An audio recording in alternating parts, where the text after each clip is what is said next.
Good morning and welcome back to the Morning Commute with Hopi living in the city.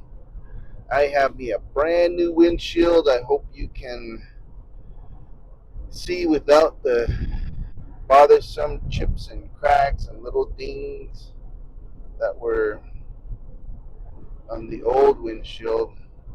I think before it was mostly trying to justify cracks that were bigger than a quarter or whatever their standard is these days for replacement. And what did the trick was the last time we were out home, it snowed, and I must have had like a little tiny chip in there. And so while we were defrosting the windshield, that allowed the crack to run its course, which in turn allowed us to get a windshield replacement. So I hope you enjoy the view. It is already 73 degrees outside. According to the news, it should not get as hot as yesterday. I think it's going to be like in the upper 90s, but not triple digits. And I was watching also something about the polar shift and how it's progressing or it's happening a lot faster than historically. And I don't I don't know if that is something that I should read about on my off time. Look at some of the papers on that. But they were tracking it since like well, maybe I don't know if they were actually tracking it, but they had data or projected data from like 1851 up till 2021. It looks like we're getting some clouds too. I don't know if we're gonna get any moisture. I hope we do. But let's go see what's on the radio today. Sport, but it's definitely a higher injury rate. And a lot of that can be attributed to difference. R20 is proven to help protect adults against differences in training as women grow up. Anatomical differences include different quad hamstring ratio. Women tend to be more quad dominant. Alignment differences versus men. Also foot pronation. But there's also other issues just in terms of how, as women grow up, there's not as much emphasis on core strengthening and proprioceptive and agility work. That's improving over time. And as women now get into high school and college, there are strength and conditioning coaches, and that's helping to decrease the risk of injury. So, what does recovery look like for an ACL injury like the one we saw Watkins experience, which is obviously painful? Yes, it's a longer recovery. It was refreshing to hear Rebecca Lobo say that it was going to be a year for her to get back on the court because a lot of times in the past we've thought, oh, it's an ACL injury, they'll be back in 6 months because everybody thinks about Adrian Peterson and his amazing recovery years ago when he tore his ACL when he was playing football. But now there's a huge emphasis on meeting milestones for recovery, including mental and physical milestones, getting strength back, making sure strength is 80% before we even start running, then going through a running and agility type of cadence and making sure the athlete meets these milestones before a slow return to play. So that can take up to a year. So before we let you go, we've started talking much more openly about preventing injuries to begin with.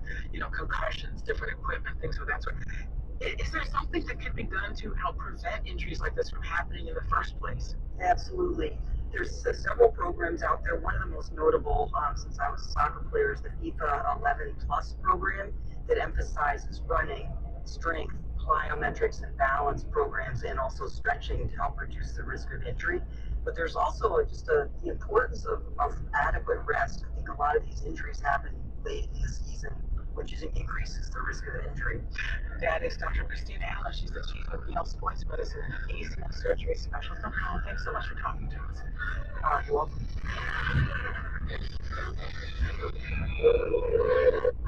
And that's not a short-term promo. Our U.S.-based experts will get you switched and saving in about 20 minutes.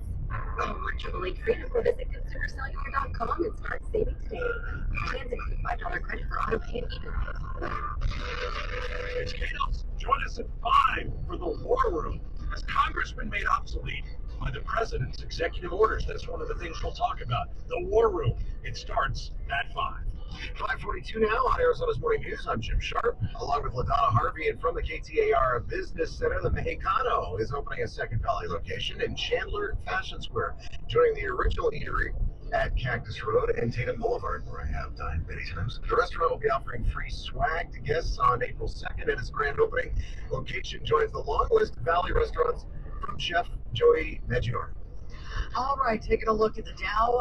Futures are up on the Dow at 24, down on the S&P by 3, and NASDAQ by 33. It's just one of those deals. For more money news, visit the Business Center at KTAR.com. KTAR News Flash. At 5:43, this is what you need to know right now as we start to see the start of temperatures nearing or actually crossing the 100-degree mark there. The city of Phoenix has approved this year's heat relief plan 8-0 at last night's city council meeting. It includes expanded hours at several cooling centers, mobile care teams, and a new cooling center on West Jackson in downtown. Secretary of State Adrian Fontes believes that President Trump's executive order aimed at voting is illegal. He says our election systems need improvements, but federalizing, he says, is not the answer. State Senate Health and Human Services Committee Chair Kareem Werner is actually calling for a probe into the Department of Child Safety's group home regulations. She says Arizona's licensed group homes have repeatedly made headlines for egregious mistakes. This after the murder of 14-year-old Emily Pike, who walked away from one of those homes. All of our top stories are just 15 minutes away. For more news, go to KTAR.com or the KTAR News app. Now let's check in with Mark Jeffrey, live at the Valley Chevy Dealers Traffic Center. Yeah, LaDonna, you've got slow motion on I-10 eastbound as you head past Litchfield, most of the way towards 43rd Avenue, especially tough right at the 101. We've got a collision on Dicer just north of I-10. Fire trucks are rolling. Injury accident 27th Avenue, Glendale to watch for. Got some delays on the 202 Red Mountain westbound as you approach the 51 interchange. 17 southbound, we'll call it sluggish. It's not bad, but sluggish. 17 southbound from Bethfield down towards the I-10 stack. Traffic brought to you by your Valley Chevy dealers. It's Truck Month for Valley Chevy dealers. Shop the best offers on the new Chevy today during Valley Chevy Truck Month by stopping by Courtesy Chevrolet in Phoenix today. I'm Mark Jeffrey, KTAR News. Partly cloudy today with a high of 94 degrees. Your weather is brought to you by Howard Air and Plumbing. Whether replace or repair, call Howard Air and Plumbing. You know, a lot of people have a kind of a visceral reaction to reptiles of the slithering kind.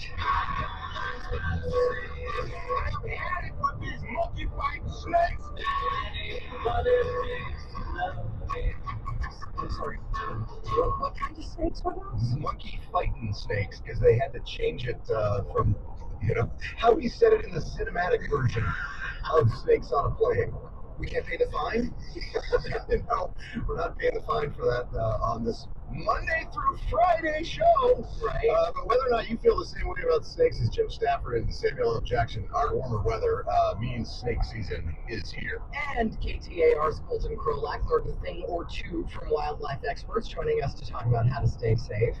Good morning, guys. How are you? So, what does Arizona Game and Fish suggest? You get a cage and make them a pet? Do you try to reason with the snakes? Do you make friends? What do you do? Those were the first tips he gave me. Yeah, just that intended.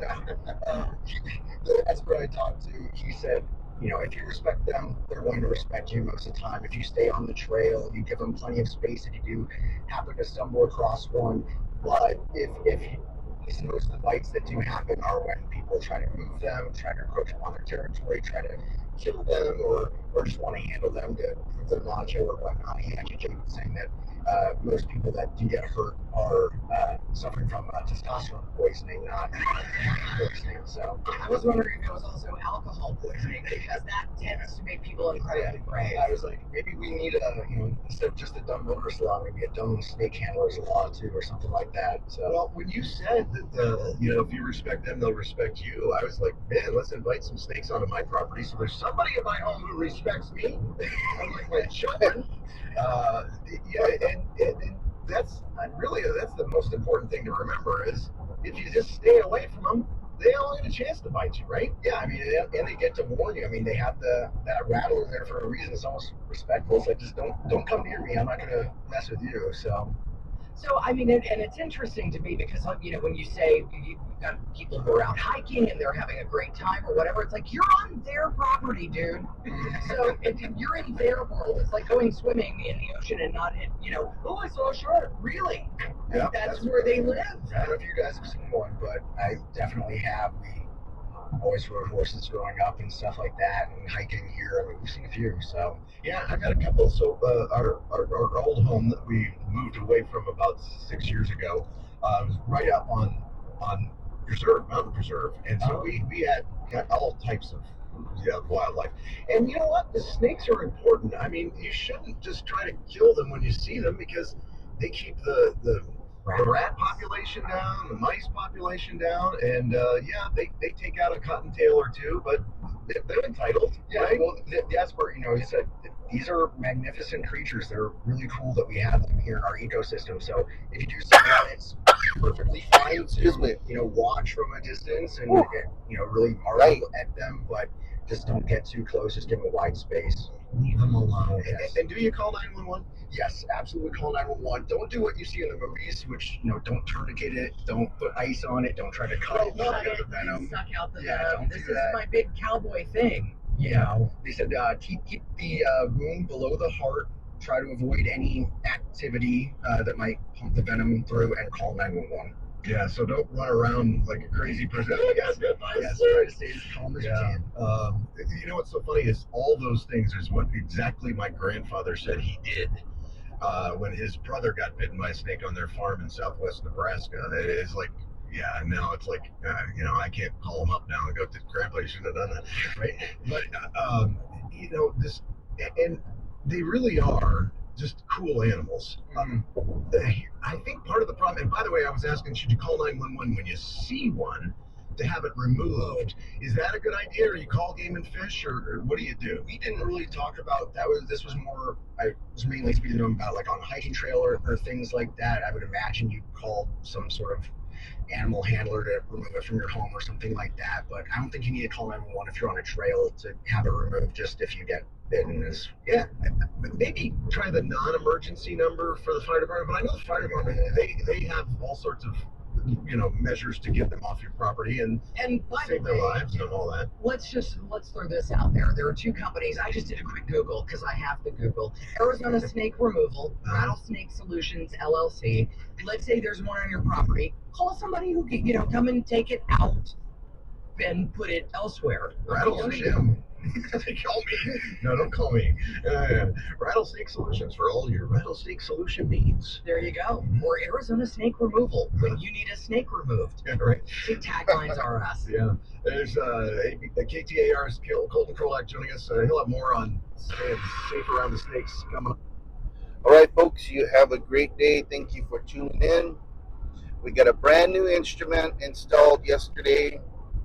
They were not quite ready when I left to do anything with the LIS, but we did get it on the network. We got an assigned IP, and at the end of the day, I decided to take a look at the driver, and it was looking a little strange, but I think my colleague was going to do a failover to our, I think it was the secondary server, and see if that got rid of the driver errors. And so hopefully it'll be ready to test today. enjoy your day. Don't forget to tell your loved ones how much you appreciate them and give them a hug if you can. Spend some time with them. Get some pictures and have a good day.